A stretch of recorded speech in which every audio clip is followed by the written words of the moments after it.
Ayan si kaka, pabuka-buka ka ay gunting. At sa English, ito ay scissors. Ilan ang letter S sa word na scissors? Ilan ang letter S sa word na scissors? Dalawa. Ilan ang S sa scissors?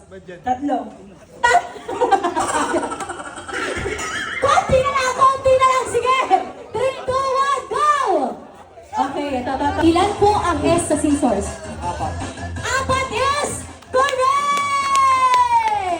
500 pesos! Kung ang ibig sabihin ng YOLO ay you only live once, at ang lolo naman ay grandfather, ano naman ang super lolo? Super lolo. Great grandfather.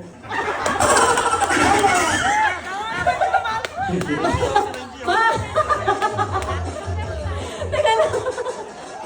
Nakakadalawa na siya. Pasensya na po. Mali po. Bawi ka pa sa next question. Magpaputok. Paputok! Correct! Si Magellan ay isang Portuguese explorer. At ang Internet Explorer naman ay web browser. Sinong explorer naman ang laging kasama ni Boots? Wow, mabilis! Mabilis! Si Jason!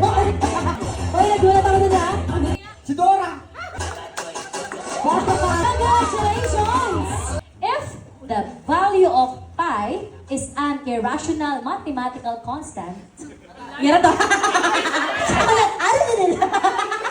English, ako din nahirapan ah. If the value of pi is an irrational mathematical constant, approximately 3.14159, mag-calculator. Sige, bibigyan kayo pagkakataon. Calculator. Calculator, sige, pwede maglabas, ha? Para di kayo Cellphone, mag-compute. cellphone. Pwede Cellphone, mag-compute. sige po. Pwede Ilabas mag-compute. nyo. Ilabas nyo ang cellphone ninyo. Go! 500 to. Ayan, si Kuya naka-ready na. Maigi. Pwede mo na itong i-type kaagad. Or pwede nyo i-search. If the value of pi is an irrational mathematical constant, approximately 3.14159.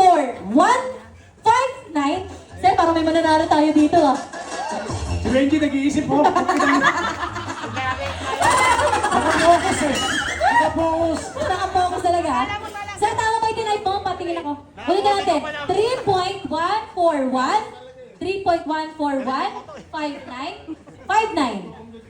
59. Ayan natin na sir. Ayan, ulitin ko lang. Last na to. If the value of pi is an irrational mathematical constant, approximately 3.14159, then what is pamay-pay?